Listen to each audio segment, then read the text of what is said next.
Okay. So on our agenda, I sent y'all a link to our agenda. Actually, let me just write really quick. Can I do this? Yeah. Alex is absent and Solomon is absent. Okay. I just want you to take a quick look at the meetings, June 3rd, July 1st, just so we know. I don't think that's why people aren't here, because they don't know of the meetings, but we need to, I think for the next couple of months, we really need to try to get as many people here as possible. I can't come to the July 1st one. I knew that 6 months ago. Just 'cause I'll be in Ireland, so the timing, and I'll be with, on a vacation. So Ginny's gonna do that one. But if you can just kind of keep those in your calendar or put them in there now. There's a new date to add. I'm going to try to do a webinar this month. I'm jumping ahead a little bit just about the webinar, but I'm going to try to do a webinar on June 5th. It's too close to do it for, I don't have an answer yet or response back from speakers. So it's too close to do it the last week of May. So I'm going to try to do it, I think, that first week of June. We haven't done one yet, so I don't think it matters if it's in May or June. Okay. I'm just going to jump right into it. Sergey, do you have I know that we have moved over to a different server. Is that right? Am I saying that right, Hazel? I don't know. Okay. We've moved over to a different something. System. We have a whole new person doing, or like company platform for our website, for the SPJ website. I shouldn't say our website, for our website. And a lot of members fell off, but I think they've come back, but I'll let Sergi give that update. So yeah, we've moved to a new system. I guess maybe that's the word we can use. New system. Yeah, I don't know what it's done, but I've been trying to look at it, trying to get the most recent numbers, and I copied you guys, and so it's been a back and forth. So I had lapsed very briefly, apparently, and I renewed today. So the first time I logged on, I wasn't able to see the roster at all. And since I renewed, I was supposed to be able to see that, but I still cannot access it, even though Crystal said she made changes on her end. So I'm going in blind. And I sent her several screenshots of, I switched to different browsers. I uploaded, I cleared my cache, whatever, but I'm not able to access the community freelance rosters, and I am able to access my local chapter roster. So I think it's an issue specifically with the community freelance. So we're just going to go off of last month's numbers, and Hazel had done a deep dive into our numbers. And so she says that we had 457. And one of the issues we're dealing with is that when the previous roster, we were able to, it was much more robust. We had much more data fields, and this is sort of stripped bare bone. We have the names, and I think we do have the member. I need to look at last roster, but we do have the membership number, at least for this month. Because I know, Hazel, you said you wanted for me to ask Crystal if we can get the membership numbers. And the addresses. And I mean, we want everything that we used right. That we need used to get, right. For several reasons. I mean, for example, like for now, when we have a convention and we want to look at specific, members in a specific area that may, like if we're looking for speakers, we can kind of look at our DC cache of members, and, it's just very useful to have all that data, and it's not there now with the new system. I'm going to ask if it can be given to us, but we'll see what happens. But the last from last numbers is 457. I'm still having an issue with uploading it into the Google Drive. I don't have access to it for some weird reason, and I know Hazel kind of looked into it. So maybe I'll just email it to Hazel and she'll update it. But for some reason, I don't have direct access to the Google Drive anymore. I'm not sure what that's about. It might just be a delay, Sergey, if you just renewed today, it might just be a delay in that going through the new system. We'll see. Yeah, I mean, she had responded. She got back to us pretty quickly, and she said that I should have access. So yeah, maybe I'll give it a day and check again tomorrow. But like I said, I was able to access my local chapter, So I don't know if it's, specific with the freelance, community freelance, I don't know. But yeah, so we're going off of last month's numbers, 457. And there may be numbers that we need to pull in, but I wanted to get the most recent numbers, which I cannot for some reason. So I'll keep on working with Crystal on that and see if we can get all the additional data that we used to have. But that's where we are now. Okay. We got an email from Billy. Hazel and I were working with him. We're trying to, everybody's added to the roster on the SPJ homepage now. For the, we weren't even on there last year. If you want to have your emails added, emails or socials added, you can let me know and I'll send it to Billy to add that to you. I just put my email in there. I think my X or Twitter is still on there too, but I haven't used that. I don't ever use that. But he responded back that he's got us on there. I don't know why he told us this, but he said that Ruth and Sergi were not, there were not SPJ members anymore. He's right. Mine lapsed, and with all this stuff this last few weeks, I completely forgot to renew. I will do it, if not tonight, first thing in the morning. Yeah, no worries. Sergi just did too. Sergi's just renewed too. But I just wanted to let you know that just so you're aware. Also just to make sure it was accurate because I've been on and off that list so many times. It's hard to trust. Right. Half my board is gone from is not on there. So I don't know if that's, and I know for sure one of them is definitely on there. So I don't know how accurate the data that we're seeing is. So yeah. So Ruth, if you know you've lapsed, then that's good. But if you're not sure, if you're like, no, I'm sure. I was in the process of doing all kinds of updates to memberships and addresses and contact info, and then boom, the next thing I knew, I was stuck in the damn hospital. Oh, Ruth. Well, you are a trooper. I was sort of expecting you to say that you weren't going to be able to be here tonight. I'm very impressed that you are. So thank you. We'll see how long I last. I know that's true. You might only, that's okay. Whenever you have to go, it's fine.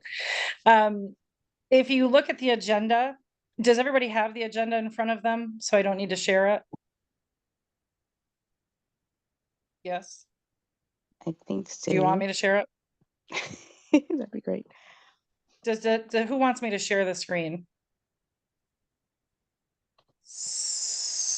I'm going to. I don't know why you're all so quiet. Because I feel like I shouldn't ask you, but I would. I think it'd be great if you would. That's okay. Let me try to minimize it at least. And does that help? Can you see it, or is that? Yeah, you can see. You can see that, right? I can. Okay. And you can still see everybody's face. I'm trying to minimize it so you can see everything. Okay.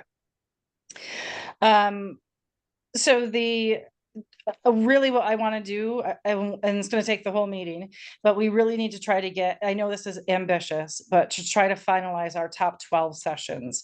We have the ability to do up to 16. I think that's too many. You can if we do have more than that's totally fine. We might only do 8. I don't know, but I think having a lofty goal. So if we have 12 and then we lose 3, we still have 9, and that's pretty amazing. But that also leaves some slots if we don't fill all 16, which we shouldn't. That leaves slots for various things that we want to do, networking type of stuff. It leaves us time in the room to do that. Sorry, I didn't even talk. This is to talk about the Media Fest, the in-person conference in DC mid-October. Should have started with that. We need, by the end of today, I'd like to have the 12 sessions, 10, 8, however many we can get that we can agree on. I really want to try to get volunteers for most of those. That does not mean you have to speak at it. Some of us will be speaking, but it's not to mean you have to speak at it. This is for you to go out and find the speaker for it. I would really love to try to have the speakers confirmed by, anything can happen, right? But by July-ish. So in the next 2 meetings, hopefully we'll start to populate our list with speakers who have been confirmed. Yes, I'll be in DC. Yes, I'm willing to speak. We don't have a time slot for any of these yet. That's going to come way later. So we just have the days. Nicole, what are the days again?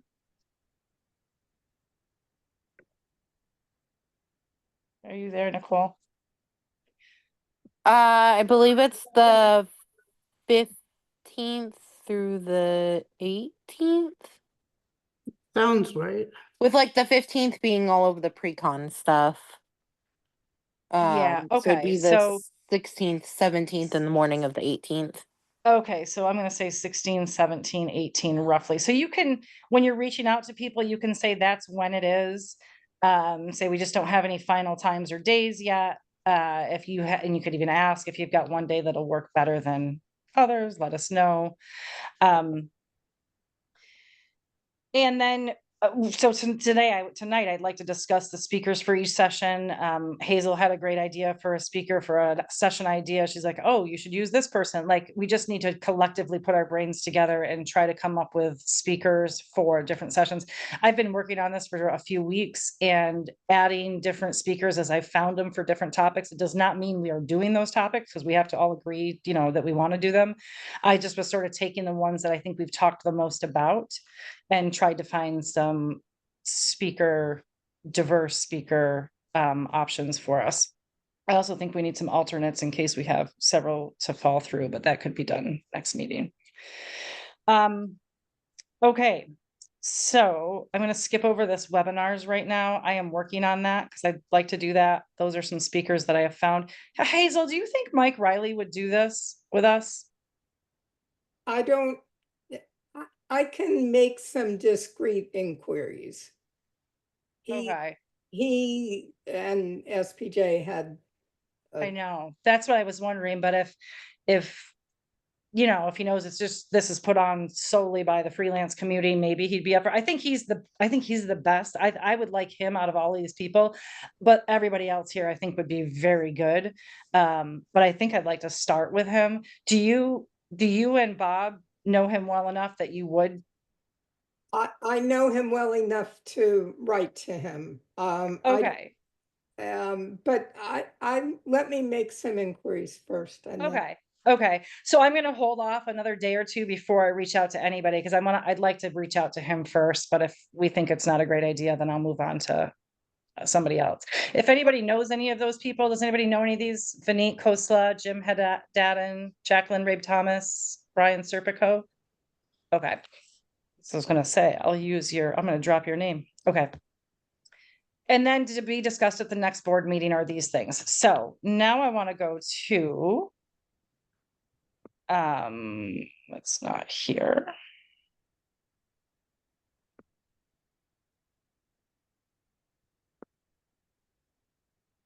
Oh, how come I can't pull this over? Sorry about that.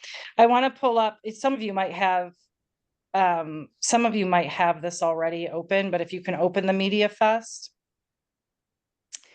I'm going to try to find it in here. On my computer, it's in a different browser for some reason. I don't know why. But I would like to start talking about some of those topics. Can we start with mine while I'm still functional here? Yes, absolutely. Okay. One of the people I was thinking of, especially since she's being recognized by the DC chapter, would be Stephanie Overman. That would be Stephanie as a possible speaker. Yep. And then I will check with a couple of my other DC colleagues and I'll try to come up with a couple more people between now and our next meeting. Okay, and is that Stephanie's for which one? Freelancing 101. Oh, you mean to do it with you? Yeah. Okay, because I was like, wait, you have me down as moderator. I could do the whole thing on my own, but I know we like to have more than one. Well, yes, as moderator, but I think I do want, I mean, if you want, I'd like you to be the speaker if you'd like to do it. It's would not love up to to. me, but if you want to do it, I think that's kind of your thing, and I'd be great with that. So, if we decide we need someone, the one reason I like the idea of including Stephanie is that my approach over all these years has been variety and diversity and all kinds of different types of journalism work. And her main focus has been on one profession or industry. So she could talk to how you make that your niche. And, but again, I'd just as soon do the whole thing and then leave room for other people to speak in other sessions. Yeah, I'm open. Think that's great. You could have her there with you, like you just kind of see if she doesn't come in as a speaker somewhere else, then, maybe we do just kind of add stuff. You just have another person in there. It's up to you. But you've done this enough that I think that, it'd be great to have you. And I'm going to look for a couple of new angles. And the other thing I'm going to try to do for us is come up with something in addition to Freelancing 101 that sounds a little more exciting. Right. Okay. Okay. It may take me a couple days for the brain to click over on that level, but I think that might help us get more attention. Sure. Okay. So for the others, we've got, so Freelancing 101, I highlighted it yellow so that because I think we know we need that, we want it and need it. And that is a absolute sort of a must for this conference. Same thing with the editor freelancer meet and greet. I think that needs to happen for sure. It could be that we use, I think someone just came in. Did you hear that? Solomon.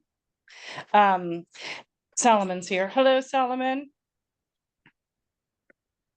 Hi, Solomon. Hey, sorry about the tardiness. That's okay. We're just talking about what sessions we want to do. We're trying to decide on 12, the top 12, our favorite 12 to kind of take off on these in the next few weeks for the in-person conference. So editor freelancer meet and greet, that may end up taking 2 session times. We just do it sort of towards the end of the day like we have in the years past, and rather than trying to fit it into 50 minutes. So that one I have to start immediately to start getting editors lined up for that, and I'll do that. I have one suggestion. Yeah. I have one suggestion. Since we're going to be in DC, the Baltimore Banner just won a Pulitzer Prize, and I'm doing copy editing for them. So if you'd like to see if somebody from there would want to be included, that might be a nice prestigious outlet to that would be great. And they use reporters, they use writers, they use editors.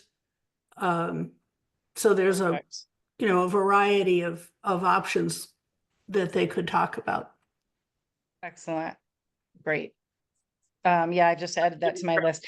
I have a DC list from 3 years ago that I used to reach out to people, and some people said they were interested, but they weren't going to be in town. So, and maybe we'll get some of the ones that we had from last time too. It's all fresh, new freelancers. So, I think it'd be great to have people come back as well as a bunch of new people. So I like it when it's in cities like this, DC, because it makes it a lot. This particular session is a lot easier to put together when it's in somewhere where there are a lot of,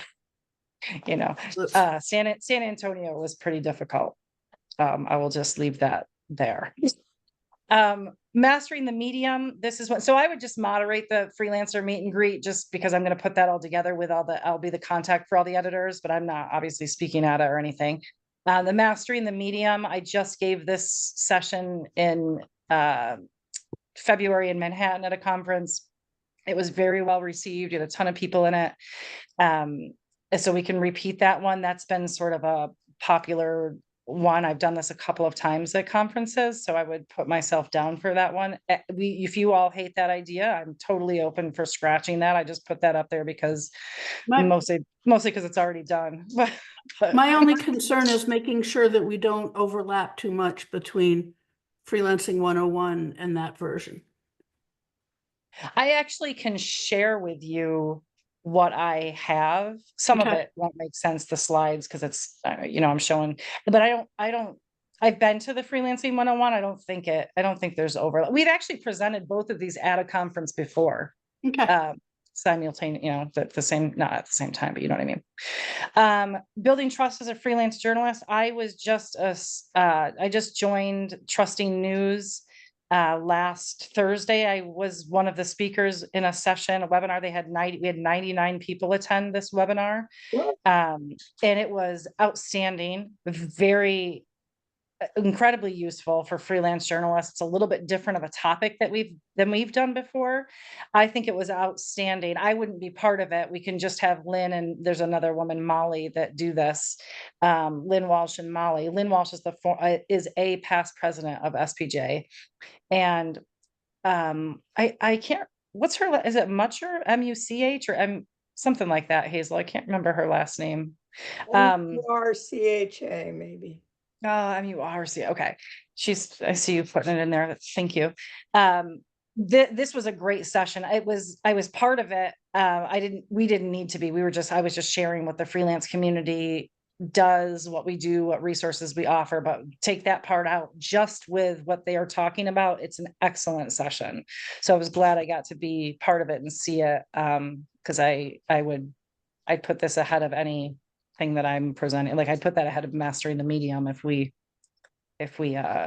get down to the final wire of trying to figure out what should go in.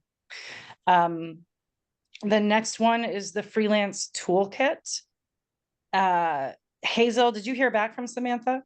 No, I did not. Okay. But I'll get in touch with her. Okay. So these will be productivity tools. We had a couple of topics that sort of that had different, you know, that were on here. I sort of combined them.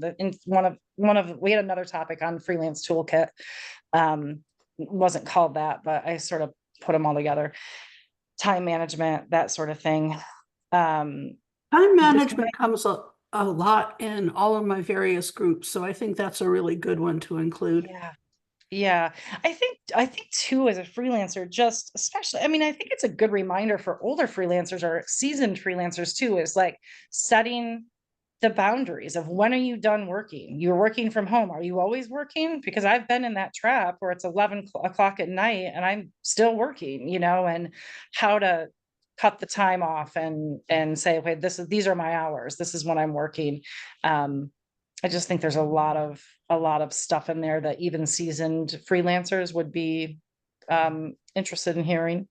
And I think that angle is something that people should have in mind from the beginning, so that it's not quite such an effort when we're more established and maybe more busy. Yeah. My only caution is, I have a full brief on all of this, so I'll give you guys that later, but my only caution is I'm worried about doing sessions that like either you have already done or that you know has already been done by another organization or that you've already presented on, because like I worry about getting repetitive, and like I think we could really capitalize on being unique and like really think about like what is some fresh new ideas, tools, things, ideas that we can present to freelancers and kind of be like, I don't want to say like modern and moving forward instead of just like repeating the same old stuff. So that's like my only caution if like we already know that like, oh, like time management, like a lot of other organizations already talk about that or that has already been done. Like maybe just thinking about like uniqueness, like what uniquely are we going to be bringing to this table? Well, I do. And I appreciate that, James. I do. I agree with you on that. For this one in particular, I think what makes this one unique is that we are going to be talking about, or hopefully Samantha, if we get her, will be talking about tools, apps, organizational tools. It won't just be time management and how do you balance, you know, that'll be touched on, but it is going to be just like it says, a freelance toolkit, which I think will be popular, even if you did it every year, which we haven't done this one yet. So I think Samantha did it for us. It's been years though. Oh, okay. Maybe when it's I was been long living enough overseas. ago. And again, so some of these topics, we don't have to go into a lot of detail on them. Something like time management can just be mentioned. And it can be mentioned, I think a more original angle on it would be, this is something to keep in mind when you get started and as you progress throughout your freelance career. So again, so that it's not something where you have to make an extra effort to handle it when you're getting close to retirement or close to cutting back, or, you know, family situations intervene more than they used to. The fact that it comes up a lot in almost every group I belong to, I think makes it something to include even just briefly. But Yeah. also the tools change all the time. Yeah, that too. Thing about Samantha is this is what she does. Yeah. And Yeah. she'll know all the newest tools, and she can also go through which ones are free, you know, make sure that she mentions some free ones, some low cost ones, and maybe some snazzy ones if there are some. And even a couple that are not worth using. Right. That's, yeah. That would be original. Right.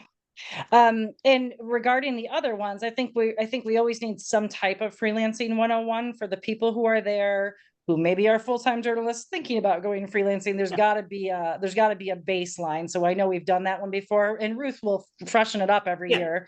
And she didn't do it last year. We right now, if we only have 3 or 4 sessions, which is what we usually get, I would be trying to do 3 or 4 completely new ones, right? Like we had imposter syndrome last year. We had some very different ones last year. But because we have so many spaces, we have so many spots, I'd like to offer all of it. Some of these ones that we know are really good, that get great feedback. The freelancing 101 on mastering the medium. Mastering the medium, I've only done at SPJ one other time 3 years ago. And I did it for a bunch of college kids in February, and both of those presentations were completely different. I completely revamped it, and the one in February is the one I would use. Obviously, would make it a little bit more. I updated a little bit, but and the editor freelancer meet and greet is that is probably our most unique one. Probably our most popular. And the most popular, right? Exactly. So I think that'll be great. I will tell you, I got an email from somebody after the Building Trust as a Freelance Journalist, that session that Lynn and Molly and I did last week, who said she has been an SPJ member for years and she did not know about the freelance community, which I was floored. But we're buried so far down on the main website, which is a whole other discussion. Yeah. And that's what, and Hazel and I have been going back and forth with Billy a little bit just to try to see if we can up our visibility there a little bit more, because we shouldn't have people who don't know about us within SPJ. So the freelance toolkit, we're waiting to hear back from Samantha. These first 4 or 5 are ones we think are going to be great. And we've all sort of talked about this in past meetings. The next ones, I think we need to kind of narrow down. Jennifer Karchmer has said that she would do this for us: safety and security, police press relations for freelancers. I think this would be a great session. She's going to be there. She's also doing this for journalists. She's doing this session also not for, right? Is that right, Hazel? She's doing it. She might be doing it. We don't know if she's going to get it. We don't know if it's gotten accepted, but for journalists. And then she's got a whole separate one for freelancers. Right. So she's pretty well known, so that should help. Exactly. Yep. This is how Trusting News works. They do these trust toolkits in different areas. And I don't know who suggested that they do this one, but boy, what a great idea. And they did a bang up job of it too. It's fabulous. Yeah, it was great. Did you watched it? The one that we just did? No, I've read every word of the trust kit. Okay. Yeah. Website. It's very good. The next one on the list is international freelancing. I have gone back and forth with Dan, the chair of the international community within SPJ, about this. And I should have taken this out. So he says, the safety, insurance, and fixer advice would be separate from how to write for global publications, how do you fund those, plan those trips, how do you get reporting trips like that. So those are two, he said that's way too much for one session. Yep. And and then he went into details. He's been great. Dan's been great. And he went into details about, well, we'd have to talk about this, and this, and I don't know what I don't know. So I got a little lesson on international freelancing. I've worked overseas, but not as a freelancer. And I think we can talk about this, but I think that the first one on how do you get into global publications, international, how do you do it? How do you pitch stories? How do you find them? How do you fund these trips? I think that would be where to start with this. What are your thoughts on it? If we want to do it, we might not want to do it, but just, he's given me some people to reach out to if we do want to do this. I like it. I love Dan. I'm working with him currently, and I think that would be interesting, but I'll give my full thoughts once we go through the list. Okay. Yeah, that's a good idea. Okay. So, for that one, so international freelancing, again, that would be only one of those topics, the first half or the safety insurance fixer. I don't think we should do safety insurance fixer without doing the first half first, I guess. And Dan has given me several different people who would talk about this or would be great for a speaker. So we kind of got a little bit of traction on that one. The next one is one we've talked about as a webinar, how to navigate visibility in high risk fields in the current climate. Alex had brought that one up. I think she and somebody else were going to, she's not here, so I'm not sure. I don't have enough information on that one. I thought she said there was another speaker that she would reach out to and have for that. So that's one. Breaking into freelancing as a young journalist. James brought this one up and, said that they would find a presenter. It could even be a panel. Breaking into trade publications. So I don't know if I think it's a great one. This is a pretty specific one though. And this might be one that we say we're going to do over lunch or something. And it's not necessarily taking up a session spot. I'm not sure what your thoughts are on this, but I trade publications pay really well. Ruth knows this, right? Oh, yeah. Ruth, don't you? Yeah. Oh, yeah. So I have two suggestions. Stephanie again would be a good one because her whole background is in HR related trade publications. And the other resource I just thought of is the American Society of Business Publication Editors, because we have a very strong freelance, what do we call it? Freelance cohort. And they've had an ongoing series of webinars for freelancers, all aspects of freelancing. And the woman who runs that program works primarily with trade publications. So I could, if you all would like me to, I could check with her and see if she'd consider being a presenter. I'm not sure where she's located, so I don't know if that would be a factor. Okay. And I think this one would be great to have two speakers on. Yeah. So whether it was her and Stephanie or Stephanie and one of these other people we've got listed here. I read an article about, then Rob Wells was talking a lot about this, and he's right at the University of Maryland. So that's why I put him down, because he's local to DC. But I'm happy to explore all of our speaker options here. So I think that could be a good one. It is pretty specific, but we've had those topics in the past where they're pretty specific and they've worked pretty well. Yeah. The next one, we've got the freelance income puzzle, building a sustainable career, diversifying income streams, journalism, content writing. That would also, you could talk about trade publications, editing, teaching, consulting, how to set rates and negotiate fees. This would be more, I think, a little bit like a freelance 201 or 102, however we want to say that, kind of the next level of that. And I put down Catherine. When we're all done with this, I'm going to reach out to Catherine. When we get our topics decided on, I'm reaching out to Catherine Reynolds Lewis for other things and other ideas as well, because I'd like to get her included in this freelance track that we're doing. So that's that one. And then mental health and freelance life, set boundaries and avoid burnout, set healthy work hours. Oh, I guess we did have this one as a separate one, not necessarily time management up there. Healthy. This is a little bit more like the imposter syndrome. Obviously not the same topic, but where it's not just for freelancers, but could apply to a lot of different people, right? But set healthy work hours and expectations with clients, how to network and connect with colleagues while working at home, building a support system as a solo journalist, and including work-life balance and time management. We discussed this at a previous board meeting. So I flushed it out a little bit just with a couple ideas for speakers, all DC based. The next one is ethical AI tools for journalists. I am trying to do, James is doing this for the SPJ DC, doing a webinar on this. And this is this webinar I'm going to try to do in June, put together for June. So we can see how that looks, see how popular it is. Next one is where to find story ideas. That probably needs some more meat to it.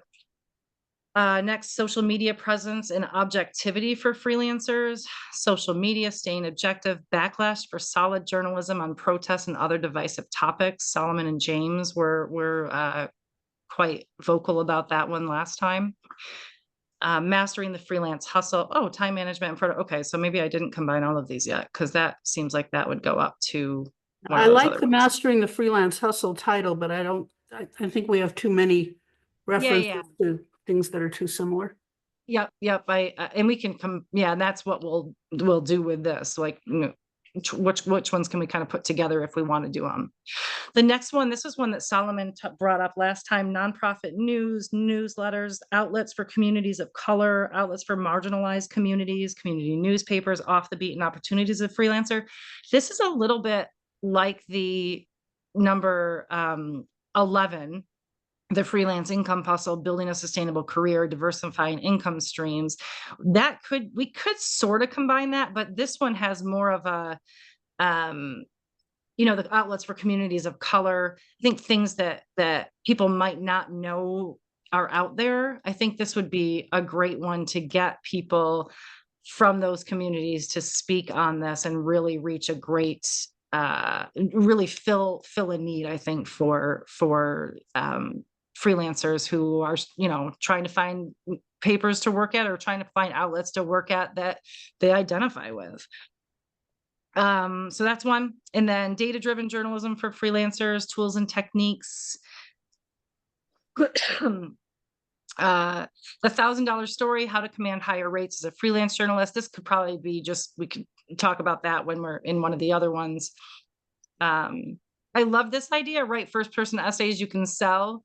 I really love this one. It might be, we might need more time, maybe do a practice webinar on this one first before we really decide on this. But I love this. I get the essay books, the best essays written of every year.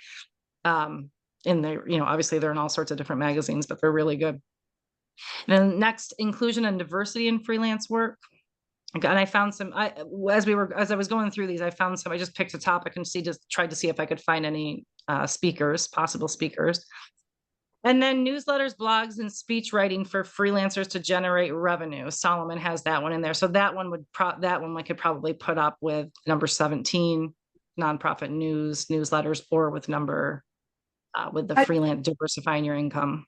Stacy, I think one thing we should keep in mind when we look at item 17, the nonprofit sector, it does provide a lot of diversity and inclusion that the general media does not. But I think we need to think of that as its own potential market or resource for outlets, and the diversity, inclusion, communities of color, and so forth is somewhat separate from that. I agree. Yeah. Okay.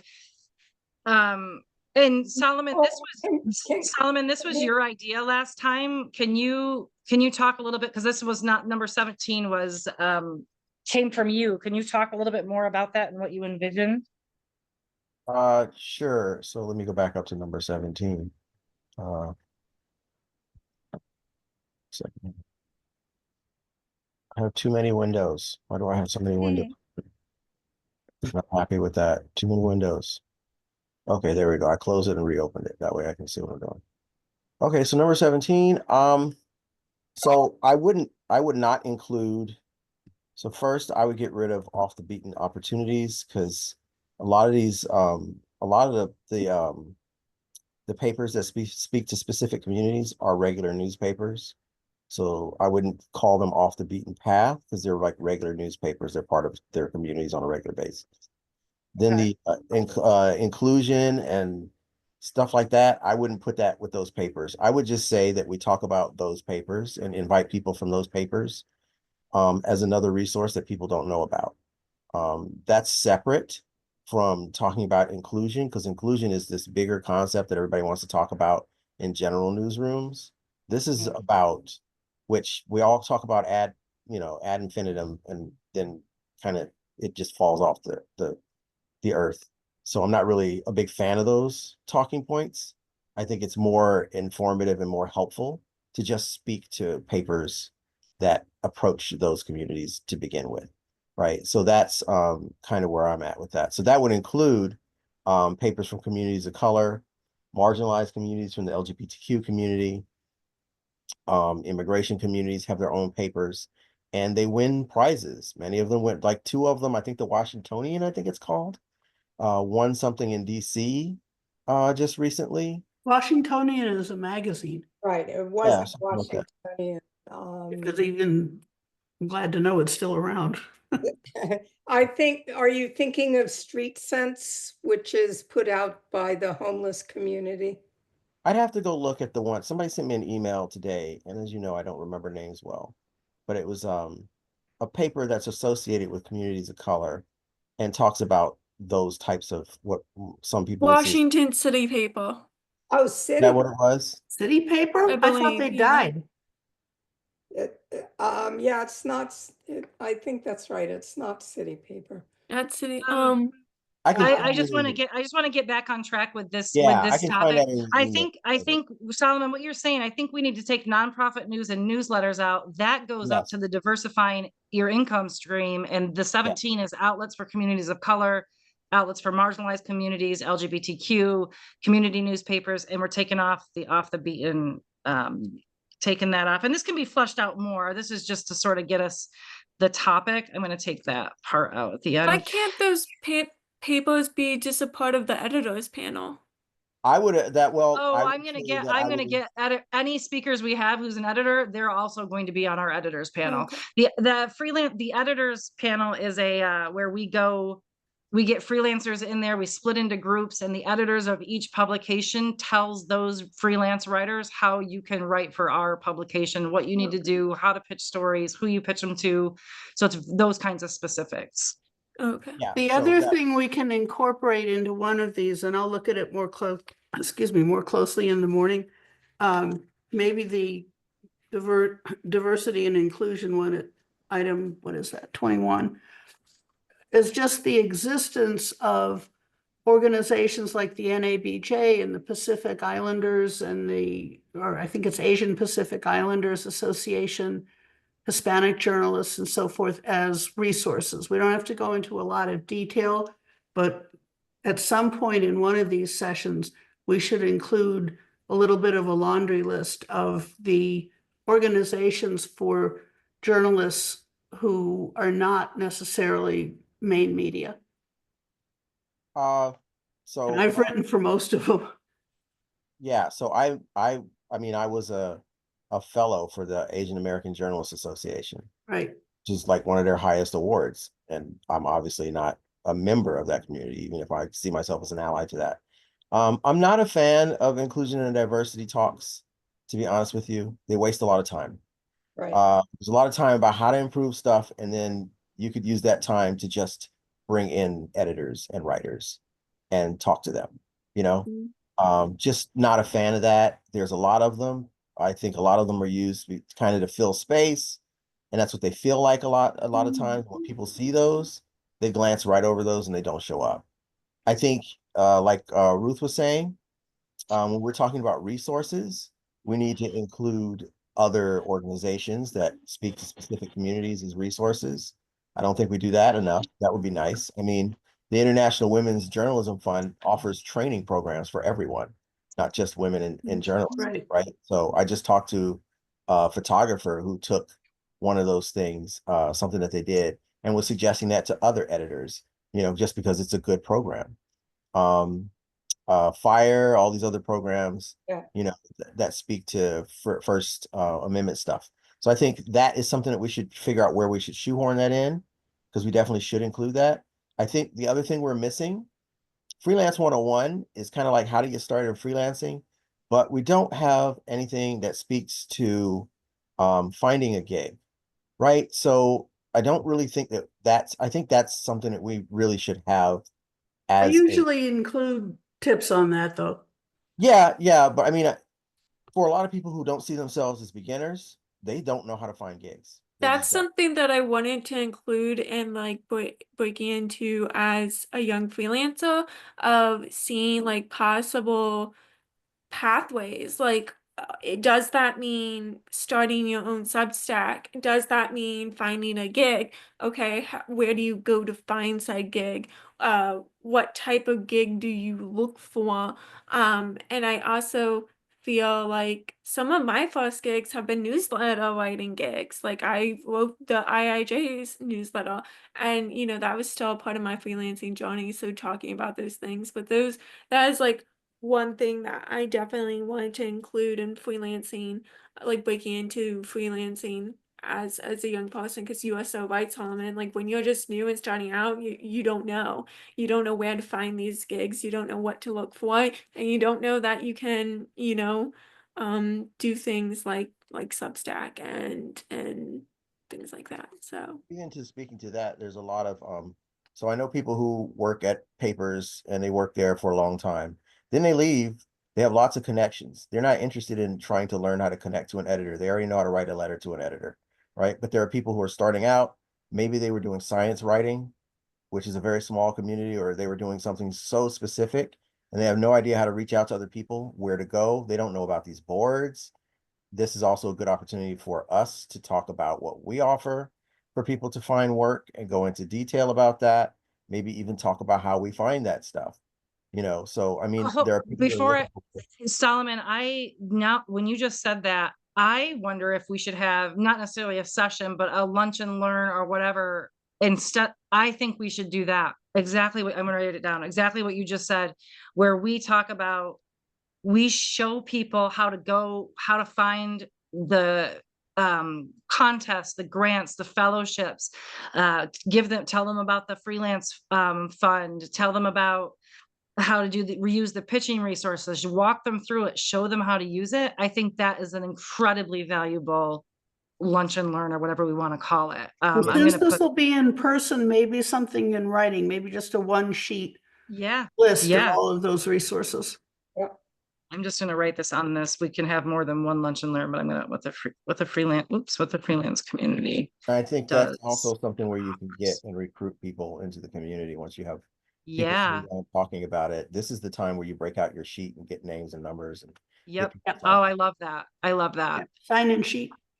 I'm going to play devil's advocate a little bit right now. Is the freelancing 101 session, is breaking into freelancing as a young freelance journalist too close to freelancing 101?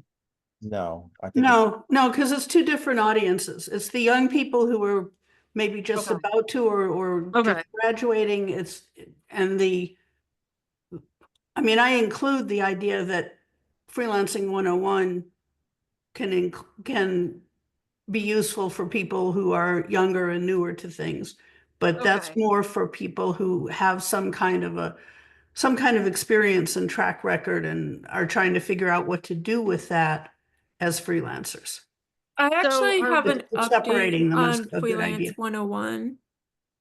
What'd you say? I have an update on not Freelance 101, but breaking into freelance as a young journalist, because I've been working on that session. Okay. Oh, great. So a few things, like I put in the chat, I will be having my FOIA and AI webinar with SPJ DC. Very excited about that. We have some really cool experts on that. But that being said, I think that topic and that whole like tech, AI, and journalism, I think that topic is like we've beaten the horse. We don't need to do it again. And then the other session that I've been working on is that breaking into freelancing as a young person. Now there is this journalist. Her name is Chelsea Corizo. She's a health and local news reporter in Washington, D.C.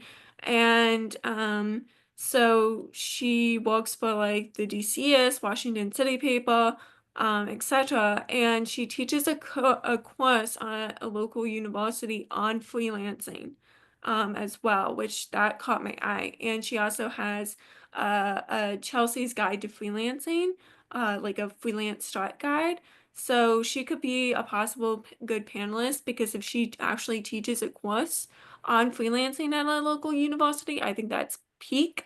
So it would just be I don't know her, so it'd be like cold reach out. But if we could get her on board, I think that would be really cool. I also think if we could get someone on board from like IIJ, or just even tap in, like put out an all call in IIJ, because there's a lot of really great experts there who I think could help us. And then also too, I feel like I could definitely either moderate or speak on this panel and kind of provide the real-time perspective. And if we also could get Solomon, that would be great, because I think you have a lot of great perspective on this.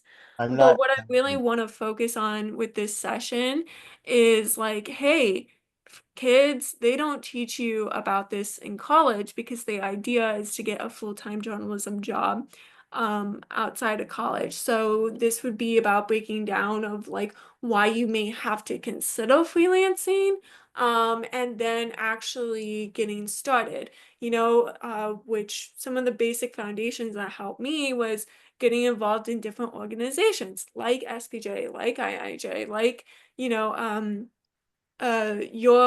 organization, Solomon, that you got the fellowship from, the benefits of doing that, the benefits of, like I was kind of saying earlier, of finding those foundational gigs. One of my foundational gigs was just doing an opinion piece in my local newspaper.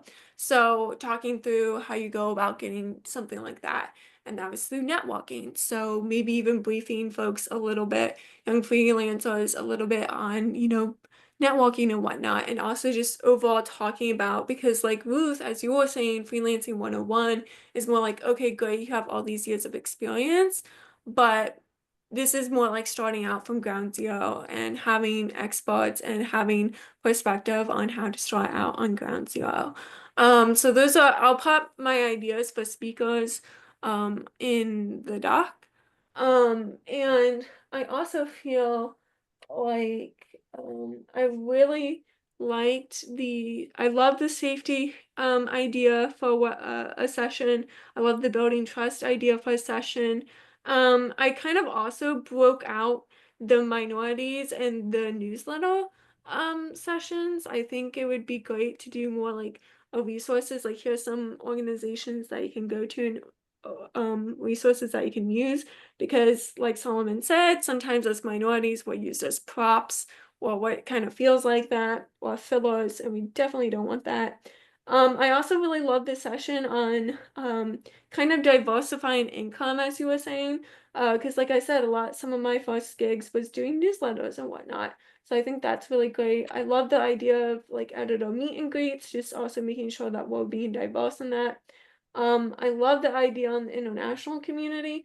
Dan is great. He's the person that I'm working on with for the SPJ DC webinar that I'm doing. And he is teaching me a lot.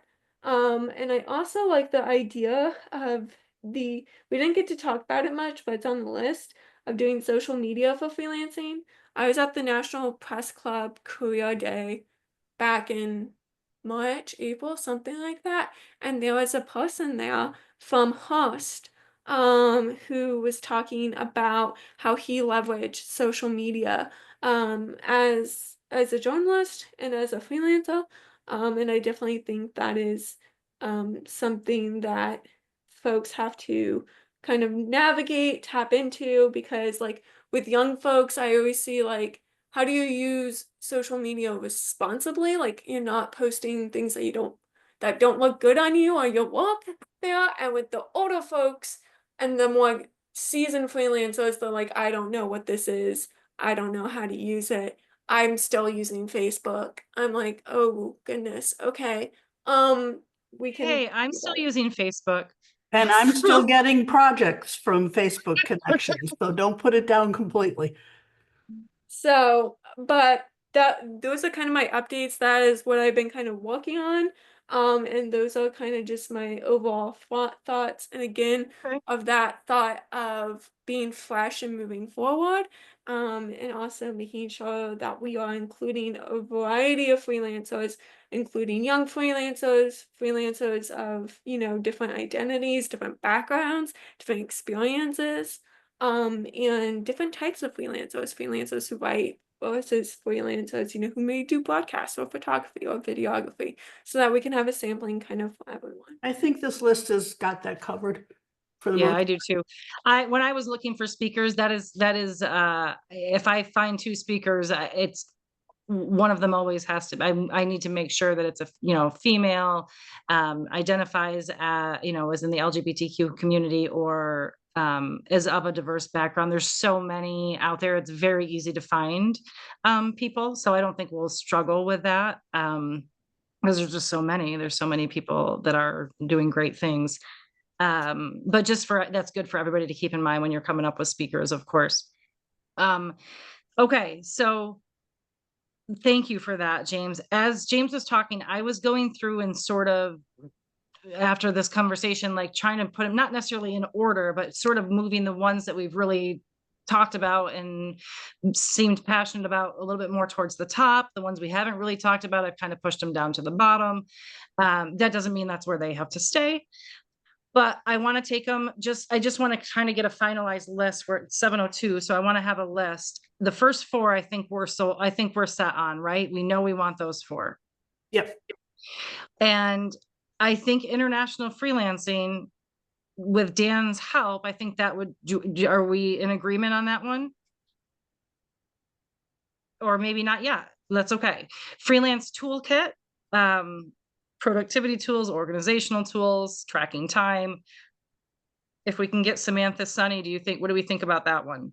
I think that would be more attractive if we use half of that more than just time management or tracking stuff. I think we need tools on how to report.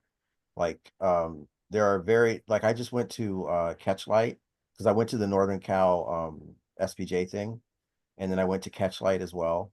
And journalists are not interested in like managing their time so much as finding tools that make it easier for them to do their job in general.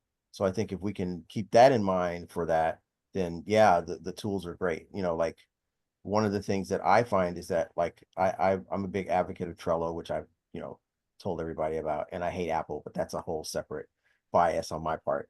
But but not everybody, but lots of people use Apple, but Trello works on everything, and that's an app that newsrooms are using, right? And then a lot of people don't know how to use it. They're finding that they're having to learn how to use it, and that's a job skill that can be the difference between you getting a job or getting a gig and not getting a gig, simply because you don't know. So do we want, I feel like this is two separate sessions, not that we would do both of these sessions, but if we're talking about productivity, organizational, tracking tool, business planning, making graphs, transcribing, and then I'm we're not also sure talking graphs about. I don't think graphs and transcribing really fits there. Well, Right, so I that's don't why. know. I don't know why those are in there, but I'm sorry. What I was saying is that sorry, I just want to finish the thought.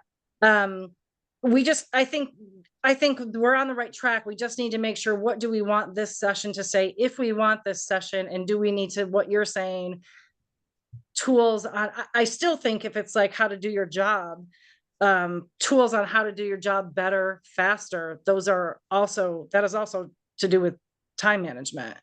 And productivity. Yeah, exactly. And productivity. Those are very, as you were talking, Solomon, those do relate to this. So do we want to include all of that, or what's our main goal here with this? I would suggest, I think the idea of a toolkit session is very good because it's practical. You know, it's Yeah. something people can, it's not,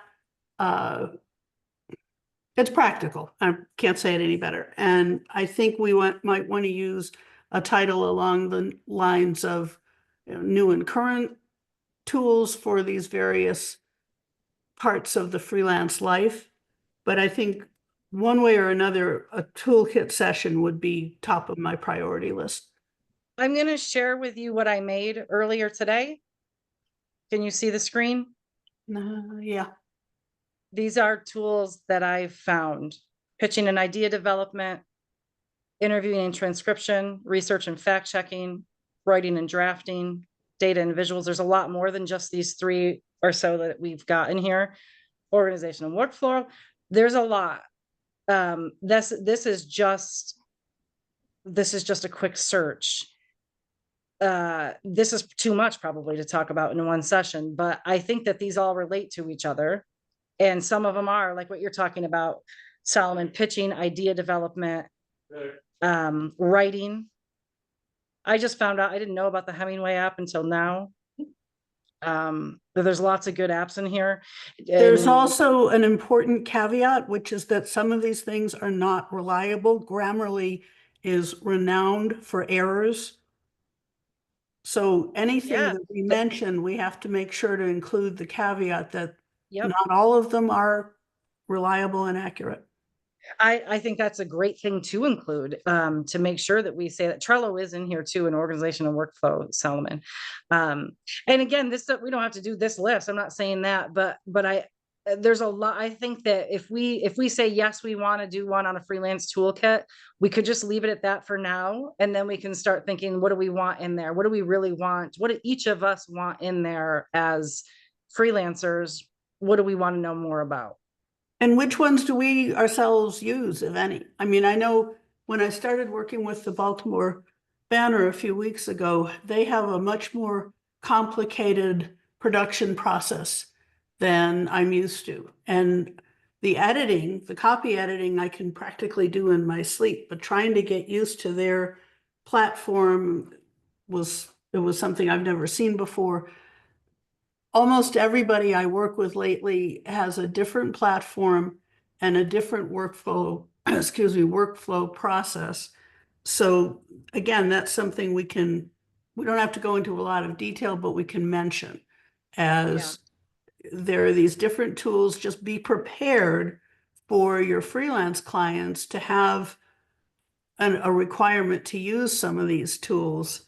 And as Solomon was saying a little while ago, that if you know how to use something like Trello or Teams or whatever, then you might be steps ahead of somebody who doesn't. So I'm going to just highlight Freelance Toolkit without the rest of it highlighted, just so we know we've got a little bit more work to do on what, maybe Solomon, if you're up for it, maybe coming up with, I can send you the list that I just made, but or that I made earlier today, and we can sort of start putting things together before we reach out to people. We have reached out to Samantha already, but we could end up with 2 people on this panel. This might be a great one to have as a panel of 2 people. I think we could all agree that we want something on this, so I'm going to highlight it. Hazel has her hand up for a while there. Okay, I'm not even looking at any of you. I'm looking at my document. So thank you, Solomon. Well, here's what I want to say. I would like to see Samantha do so. It may not be for us, but what I go to Samantha for is what's the latest, greatest tools. And if we're going to invite her, that's what I would suggest that we ask her to do. And if you want to do something different, then that's a different thing. But maybe we could just have her, I mean, the other thing is she does all kinds of tools, not just freelance tools. And so what I would have her focus on is the latest, greatest tools for freelancers. How can this help a freelancer? So that's all I want to say. And my dinner is ready, so I'm leaving. Okay, thank you, Hazel. I do agree with Hazel for that. If we are inviting a guest, we kind of rolled right over that, but if we're inviting a guest speaker and we have somebody in mind, we should, if they're the expert, we should kind of let them, obviously we can talk to them about it and say, hey, would you mind including this and this or something? Unless we're producing this ourselves and presenting it ourselves. Yeah, we can ask them for their input, and we can say something like, here's some of our ideas if you'd like to incorporate them, or if they would be consistent with what you usually provide. Yeah, okay. For the safety and security, police press relations for freelancers, do we want Jennifer Karchmer to do this? She's already done, she hasn't done this for us and she hasn't done this for freelancers, I don't think, but she says she can do this for freelancers. I think she'd be great. I do too. I love her. So I think she's so missed that good. I'm going to part. highlight her. What is that? Is that like how to be safe when you're going out and like reporting in the field? Well, I don't know exactly what how much she covers, but I just know I didn't even do anything dangerous. But press relations for me as a freelancer were I got kicked out of a whole town once. So I didn't have credentials, right? But I was reporting for a huge production company. And I think that is an issue, that freelancers are not protected by who they're writing for. So that it's going to cover I think it would cover a wide range of things. We can get some more information from her. Okay. But Well, sorry. I was just going to say credibility as a freelancer, I think, is something that freelancers struggle with, that like, oh yeah, I'm a freelancer. It sounds different than if you say, well, I'm a reporter for the Washington Post. Now you could have had more things published in the Washington Post than that staff member, but the staff member has more protection, has more, I guess I would say, credibility on people who never talk to journalists, right? People who don't talk to us, or don't, when they're you're talking to somebody, hey, I'd like to interview you for this. Freelancers get last pick, I think, is my opinion. Okay, yeah. So my thing is just that a lot more journalists are having to go out in the field to do their own visual work, right? So even the writers are having to go out to the field to take pictures. So when I think safety, I'm not thinking about those kinds of things. I'm thinking about things like, what happens if I get arrested? What happens how do I make sure people know where I'm at so I don't get injured? How do I go about doing my job in a place that's chaotic safely? That's the kind of, like, I've been going to those things, and to be honest with you, like, a lot of the visual media organizations tend to address that more because they tend to deal with that more, right? And I think as we go along and people are having to do two things at once, right? Like, a lot of writers are having to go to places and then being asked to take photos, even though they might not even use their photos. They're being told, well, at least come back with some photos on your cell phone. That puts them in the same position as me as a photographer. That's dangerous. We're going to protests. We're going to be looking at going to fires. I just went and did fires, right? So for safety is, how do you do those things safely? I just pulled this up because I've been going back and forth with Jennifer. She proposed a session to Media Fest. Whether or not that it gets accepted or not, we don't know yet. And that session description this is not for freelancers, learn how law enforcement is trained to interact with the press at demonstrations, protests, and public events. Discussion involves police protocol for crowd control and dispersal in relation to the First Amendment. Panel includes a police chief, a professional journalist, and a media attorney. And she's doing that, or if it gets accepted. What she and I talked about, she sent this to me. She said, let me know if there's an offshoot of this you'd like to see geared toward freelancers. For example, I could do practical considerations as a freelancer when approaching a newsroom, questions to ask ahead of a contract. How does the news organization protect and defend freelancers who get arrested? Do they supply reporters with protective gear, training, or guidance, etc.? She also wrote a story in Quill in January 2024 on this. And she's done there's a journalist safety webinar. It's geared towards students, but it's relevant, she says. And she sent me slides as well. So she's got a lot of information that we can sort of look at and see if it fits, but just okay, well, maybe we should look at that. Just for me, most of that stuff is not what I'm concerned about when I go to safety. as a freelancer. A lot of the stuff that I'm concerned about is somebody going to shoot me? What do I need to do to be safe? Where am I going to get my gear from, fire gear from? How am I going to protect my stuff? How do I insure my equipment? Right? That kind of stuff. And like for me, I go typically to like the MPPA or the PPAGLA. I'm sure I got that initials in the wrong order, but I go to like a lot of the visual media because they deal with physical safety. I think a lot of younger beginning career journalists haven't gotten to the level where they're thinking about that kind of stuff. They should, but they haven't gotten to that. What they're thinking about is, I am in a crowd full of people who are agitated. It's very dangerous. How do I deal with that? And that is something that I don't see a lot of people talking about that is monumental, because it's not going to stop. We're going to see more of that, and people are going to report it. So like the physical safety for me is the main part. I can get a little more information from her. I did not watch her webinar yet, but I can get a little bit more information from her and watch that and come back at our June meeting with a little bit more information on her, and on what she's going to present or what she would present. I think she'd be open to including, more than just what she's been talking on. Do we think we want to keep her, and we'll just flush out exactly what we're hoping for? Yes. Honestly, I feel like that first session that she's already doing for the general kind of covers a lot of concerns. So I don't know if we would really need a duplicate, kind of like what Solomon was saying, because I feel like that first description of that general session kind of covers some of those safety questions. Covers some of it, but it's very different as a freelancer. Your protections are very different.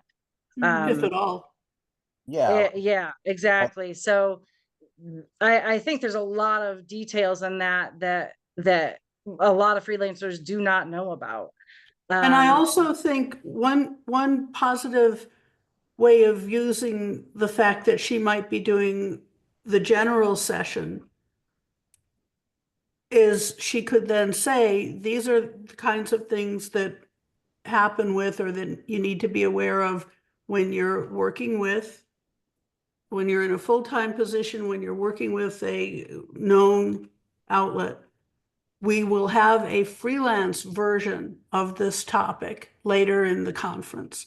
So it gives us an opportunity to pitch the idea that we exist and that there are aspects of a topic like that that do differ between in-house people and freelance people.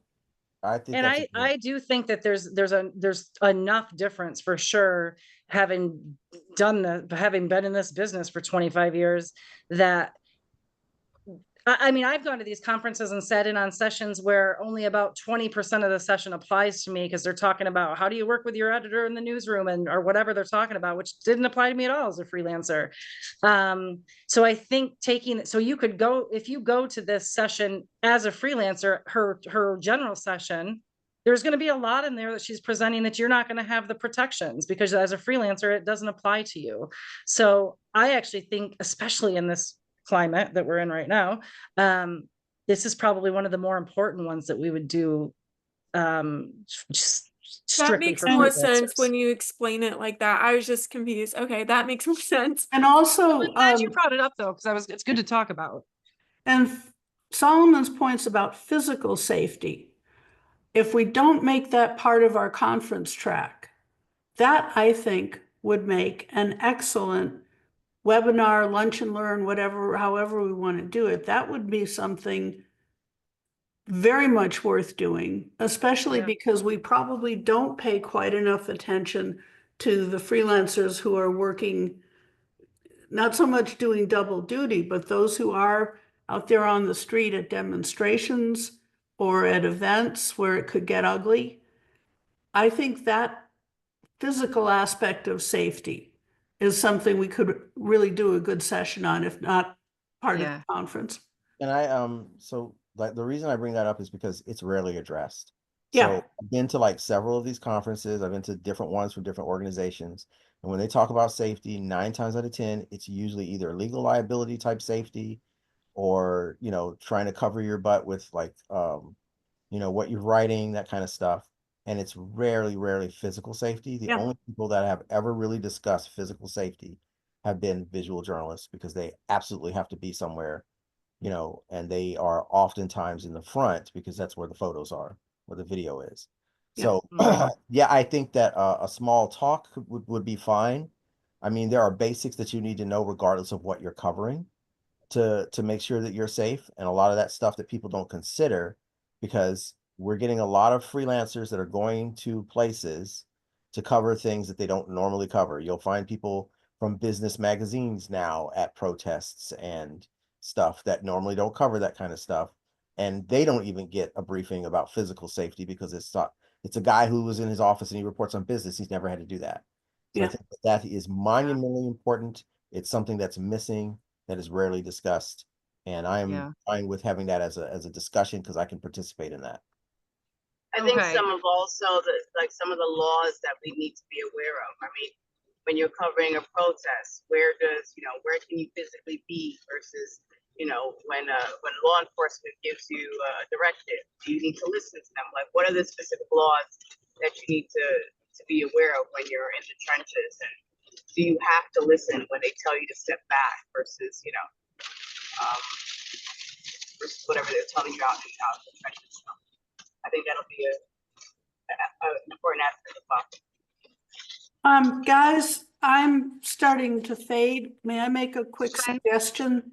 Could we all go back to the Google Doc in the next few days? Check on Stacy's updates to the options that we've been discussing, put in our comments, and maybe rank the ones that we would like to do. And then for our June meeting, we can actually make some decisions. Because I don't think I can keep going much longer. Yeah, no, I agree. Yeah. And I do have one time sensitive thing to ask about that's not related to the conference. Okay, yeah, sure. You can go ahead. Okay, I'm looking at the agenda, what I think is the agenda, and it says community email May for Ruth. You don't need to tell me now, but if you could let me know offline by email how I do that, how I plug in and respond to people. And then my other question is upcoming webinars. I'm trying to look and see whether okay, I'm down for June. And I thought one topic that might be worth considering, and we don't have to discuss it right this minute, you can let me know by email, but I thought it might be fun to do one about public speaking. Taking your journalism skills and using them for either teaching or presentations or whatever, how to, excuse me, how to be a more effective speaker with some tips on, rehearsing and timing yourself and organizing your material and all that good stuff. That actually sounds kind of cool because there are a lot of people that do that write. And you want to go do these events, you want to go speak about stuff, they are often not good at that. Exactly. They're really good at what they're doing and not very good at presenting information. So, Yeah, that's great. I like that, Ruth. Right now I have got it because it's already May 6th. I've got and it might end up being a little bit later, but I've got it right now scheduled for June 5th for the ethical AI tools for journalists. Okay. So we can, rather than doing 2 in June, if you want to do July, or just push it out. It doesn't have to be. When we were doing these frequently, it was the end of the month, every other month, but. Let's do July. Let's move me to July. Perfect. And okay. I will draft a description for you in the next couple days. Okay. Sounds good. And I'm going to send an email. If you have to go, I know you have to go, but we'll wrap up here in a second, but I'll send an email sort of summarizing what we've talked about here and like to do steps, what should happen next for everybody. And I'll send it to everybody. Okay. The only thing I was going to ask about was we were going to break these up into talks and then actual presentations later on, right? Is that correct? Say it again. We're going to break these up into these coffee talks versus presentations. We're going to do that kind of later on, right? These are sessions. These are actually official 50-minute sessions, like a regular conference. Okay, I thought we were gonna break some of those into like, Those use. are at if you look at the Google Docs, we've got some ideas working down there. Yeah, Like what the freelance community does and offers. Those are going to be a little bit more informal things. Like, so that one, someone suggested last time journalism, horror stories or funny stories. So those will be a little bit more informal, not scripted, you know, kind of just a meet and greet with everybody, you know, just kind of talking shop. And those we can decide on a little bit later, if we want to really dedicate topics. We might just leave one like a coffee morning where we're just meeting up and there's no topic, there's no agenda. okay, But all of these others are actual official sessions, which we have to come up with the description, And the speakers. We have to come up with the moderator. We have to pitch it as if we were pitching it in a normal, typical way from years past. It's not going to be online though. We're probably going to just kind of smash it all together and pitch it and send it to, but it's going to go to Michael Koretsky. And he's going to see them and he might be like, yeah, no, we already have 2 topics that are similar to this. He might say, yeah, I don't know if you want to do this one, because he knows, he and Nicole will help us out with this too, know what's coming in, what sessions are getting approved at the national, you know, at the level where the general session. But we don't have to do it that way because we're being given a whole room. So we still have to do it. We still have to have them write something in the program about each session. All of those things have to happen. And we can do that a little bit closer to, you know, end of the summer or something. I'm sure they'll give us a deadline for submissions. Should we do not have a deadline for submissions of these. That the deadline's already passed for general submissions. That we are told that we can come up with it. Nicole, are you around? Are you right there? Is Nicole still here? Yeah. Okay. From my understanding, the like deadline hasn't fully passed. I mean, and it's kind of like a rolling deadline for sessions. Oh, okay. But the ours, like the freelance communities are separate, and that any like freelance like sessions that are pitched on freelancing specifically will be routed through the freelance community. That is part of Michael's vision for it. And so that way it would all be programmed in one room. So yeah. And that's like super beneficial in case we you know, let's say we're wanting to do a session on something and, you know, we find out a month before or 2 months before that a speaker can't make it for whatever reason. Or maybe there's an idea that comes up that frankly we end up liking better than what we've come up with. You know, we're able to have that flexibility for it and not have another freelance session competing with the freelance track that we're coordinating as well. So, and then I just ask that like, let's see, it's in October, that we try to have like our session descriptions and everything and like whatever, like design based, like printouts or anything, kind of ready so I could work on them starting in early September. Yeah, I would like to have it all completely wrapped up by the end of the summer. We need bios of every speaker, bios of us, of the moderators, all those things that we've had to do in years past, we still have to do. We just don't have the same deadline as in years past. This is another reason why we're kind of trying to keep it to 12. Because we have room for 16 sessions. That's not including the lunch and learns, coffee mornings, happy hours. That doesn't include that.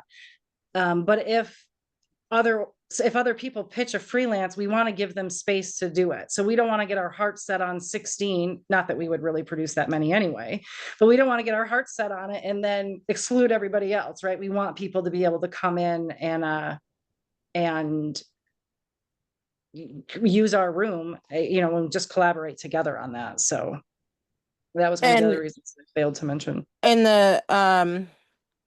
the attitude or the belief system behind it is that at the end of the day, this is an SPJ and CMA and ACP, right? But those are our, you know, academia counterparts. But the SPJ is one of the partners in this conference, and it's, you know, in part at least an SPJ conference, and therefore SPJ's freelance community should be the one in Yes. charge of this. And the SPJ based sessions in some ways have some preferential treatment, unless there's some sort of outside thing that we aren't, you know, of course you want experts and new interesting information. I'll also say, like, from a national board perspective, like one of the key themes is this idea of advocacy, and kind of painting that with broad strokes, in that it can be advocacy for yourself in like higher pay, or better contracts, or, you know, like to look out for yourself as a freelancer, advocacy in like your own safety and well-being, and then of course like the traditional forms of advocacy for like advocating for a free press. So it kind of can be painted broadly, and has been so far. So that's Yeah. just one of the like key themes that's kind of popping up a lot. And I'm Okay. sorry, folks, I think this is as much as I can do for today. Is Yeah, there I don't anything blame else you. that I needs don't to blame go you. into minutes that I should make note of? No, it's okay. No, it's okay, Ruth. We're good. All right. Good night, all. Okay. Thank you. This was Good night. great. Enjoy your Glad new I'm place. back to it as much as possible. Okay. All right. Feel better. Thanks. Good night, Bye. all. Bye. I have one Um, last question. Should yeah. we start reaching out to potential speakers, be like, hey, we're looking to do a session on this? Because like my thing is like I want to start reaching out to my networks and being like, hey, do you know anyone who is a young freelancer who is knocking it out of the park and who would like to speak on this potential panel? Like, but like at the same time, I don't want to promise them anything if we're not Right. gonna We have this, yeah, do we have this issue. In years past, we've had the issue because we have to pitch the sessions with the speakers and have to have confirmation that the speakers are up for doing it and will do it. But that's before the sessions even get accepted. So we've had it happen in the past where we say, we'd like to do this. Are you interested? They say yes, but then the session doesn't get approved. And we have to go back to them and say, well, it didn't get approved, so we're not doing it. So at this, because we are kind of a little bit, we are kind of approving these. I would say we're working on some ideas. We really want to do something around young free, whatever topic we're talking about. We really want to do something on this. This is when it is. Would you be interested if this session, you know, comes to fruition, would you be interested in being a speaker? That, I think, in the next month or so, if you reach out to people, that's how I would approach it. When we get into like July, we're going to need to nail it down and like, are you absolutely coming? I'm actually going to do it the other way. I'm going to make them, I'm going to kind of make them guarantee that they'll do it. I've learned that in the past, that if you don't really have them commit early, they won't do it. Especially the editors for the editor meet and greet. So anyway, I'm gonna just tell them, because you can't tell them the day yet either. You just say it's either going to be the 16th, 17th, or 18th of October. In DC. Are you interested? That's all we can do at this point. And they may tell you early that, hey, I can't make it on the 16th. I could not do anything on the 16th, but I'm happy to on the other 2 days or whatever. Which is important to know early as well. Yeah. Yeah. Yeah. And they also might tell you, might be thinking, oh, this is going to be great, this person will do it. And then you reach out to them and they're like, no, absolutely not. I don't want to do this at all. And you got to start over. So it's kind of good to get a feel for it now. When we're, if any of you want help on sending emails, actually, this is like, I feel like we need 6 hours to do this. Before we go any further, we know Ruth is going to do freelancing. I'm just going to go in order. We know Ruth is doing freelancing 101. It's already coordinated. I'm going to do mastering the medium. Done. Editor freelancing meet and greet. I'm going to be the one reaching out to all those editors. That does take about 4 or 5 months to do. And I'm going to start now. Building trust as a freelance journalist. We think that's pretty done. I'm going to confirm it with Lynn and Molly, but that's pretty good. So for the next ones, we need people. Hazel is going to take the freelance toolkit because she's already reached out to Samantha. So she's going to be, when I say the producer of this, I mean the person who's going to go out and find the speakers, put it together. Like James is the producer for the Breaking into Freelancing as a young freelance journalist. Whether or not James also speaks or moderates the session, we can get to that later. But at this point is producing it, putting it together, finding the speakers, emailing the speakers, confirming the speakers. International freelancing, I will take because I've already started it. So I'm going to put my name in front of it. I'm going to put James initials in front of this. Oh, sorry. That's right. James. I'm going to put Hazel in front of Freelance Toolkit. Who wants the out? Yes, great. Solomon, Ralph Waldo. I love your name, Solomon, on here. I love the So- SOS. Yeah, exactly. So he's going to do outlets for communities of colors, track down speakers. Obviously, you don't have to use those speakers I found, Solomon. I just was looking them up and I was like, oh, these two are really interesting.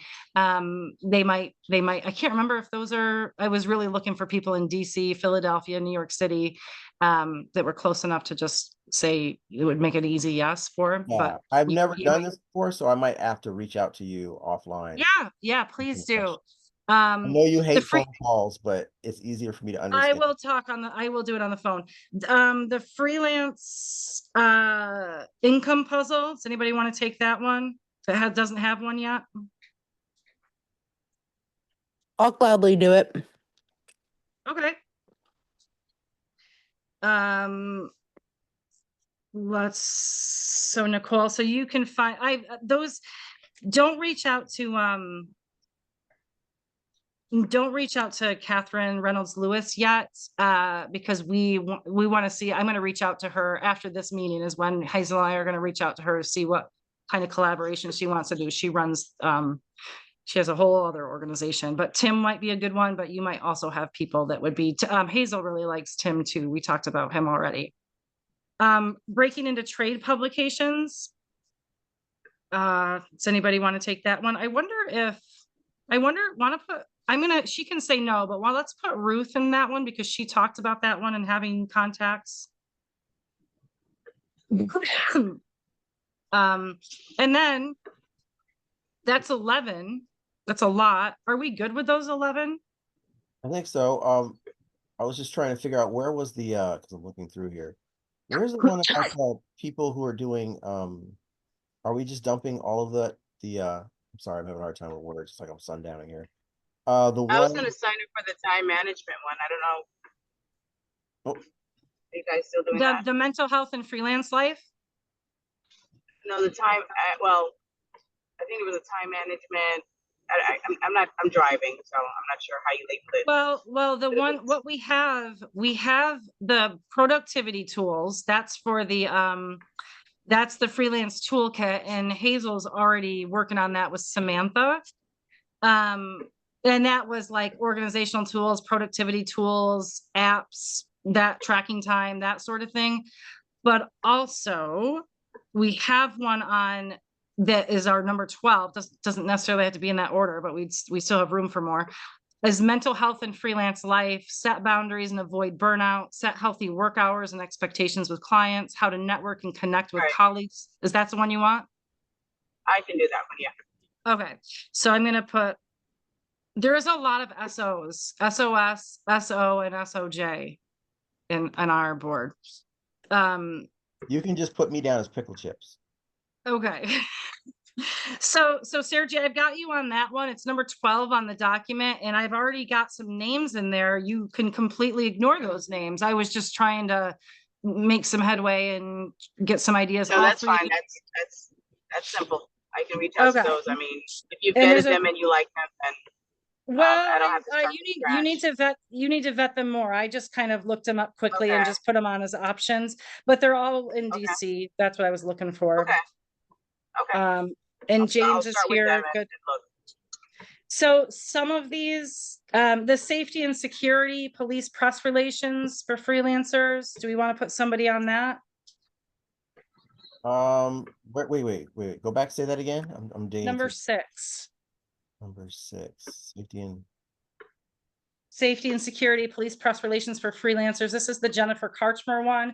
She's already, this won't be too hard because it's her, but we still need somebody to come up with a description. She's going to send us a description, but we can kind of massage it. And just, you're going to be kind of the person who's on site if you are there, but like a moderator perhaps, just to kind of organize it, coming Okay. up with ideas. Should we have any handouts for this? Anything like that. Okay. It's kind of doing the admin stuff as the producer. Okay. But we already know that this person is already vetted because we talked about this person already. Yeah, Are you looking for exactly. another person to be on this panel? Or we just gonna have one person do a talk? Because we can. Well, that I think depends on the panel, or it depends on the topic. Like for James, I think wants more than one person. I think outlets for communities of color, we want more than one person. I think the freelance income puzzle would be good for more than one person. Actually, if we can get two, great. But they're fine. If you can only find one person and that one person says yes, that's a win in my book. We got a person, great. I'm going to do mastering the medium by myself. Ruth will probably do freelancing 101 by herself. Also, if anybody wants to help me with editor freelancer meet and greet, it is an extraordinary amount of work. So let me know, because I actually just ran into a bunch of people. I know that you asking people, and a lot of them say no because they don't want to travel, right? Yeah. Also and so help I with do. that. I start with all the DC people. I'll go to Baltimore. New York's an easy trip. Philadelphia. I'll kind So of go start in around the there. area.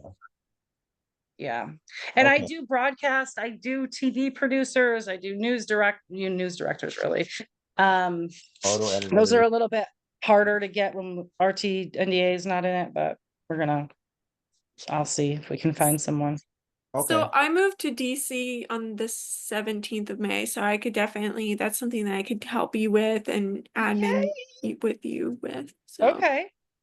Perfect. Because there's things like, I don't, if you're in the city, publications that I might, like the Washington City Paper, for example. I don't know that publication, but maybe they'd be a great person to come in and talk about, hey, we do take freelance work and here's how you can get in with us. The gay publication. There's a gay publication in DC and I'm blanking on the name. That would be great if we could get some of those, some diverse papers too, not just like the big, like Washington Post and Blade. If we get more than not just the big ones. The called the Blade, that just popped into my head finally. Okay. And they have physical papers that they distribute throughout the city, and it's an LGBTQA paper. Okay, I'm actually going to write that next to the Baltimore banner too. Wait, what was the other one? The Washington City Paper. Mm-hmm. Okay, I'm just writing that on my little list. Okay. And what are you looking for that panel specifically? You're just looking for outlets? Yeah, for the editor freelancer meet and greet, how we do that, just for people who haven't been to these sessions, we've been doing this for about 5 years. Even through COVID, we did it I think we did it virtually one year. I get as many editors as I can get, and sometimes that's 5 and sometimes it's 8, and it's never been 10, I don't think. I'll take 10 or 12, no problem. Last year or 2 years ago, we had however many, and I separated them into groups of 2 or 3. Some groups had 3, and there were 4 different groups. And we split the room into 4 different groups of people, and we rotated. So like one group went with the first 2 editors. Those 2 editors talked about what they do, how they hire people, what they're looking for in freelancers, taking questions from those people. And then instead of moving the people, we moved the editors. We had them rotate, and then they did the same thing again with the next group. And it's a little repetitive for the editors to kind of get that out, but there's all different people in each session. In each circle, there's different questions. So it's a different discussion each time, but it's really to give a little bit more intimate one-on-one time, not just editors standing at the front of the room in a room full of 75 people. You actually can sit in a group of 15 people and talk to two editors and they can get to know you a little bit, right? You can start to develop just a little bit of a rapport. It's a little bit more intimate, and that's how you get work, right? So we want people to walk out of there with new outlets to write for. Okay, I'm gonna drop a name in there for the editors. Denise Barnes. Okay. I'll reach out to her. She is the publisher of the Washington Informer. Okay. She just Denise. received an award from SPJ, I believe, so she might be more amenable to showing The up. Washington Informer. Okay.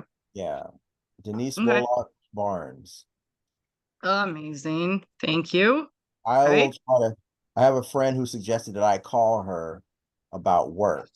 So I guess I will be begging her about something else. Perfect. We've had some we've had editors from the Smithsonian, the Atlantic. We've had some big publication editors come and do this and meet. This for some people, this is the only time they're ever going to get in front. We had Can we by the way, can we stop recording? It was the Washington, we had the Washington Post one time too. In San Antonio, we had the Washington Post. Like, we've had some really great editors and great, and great diversity. We've just had some great stuff happening in these sessions. They're my favorite session. Okay, can we turn off the recording now?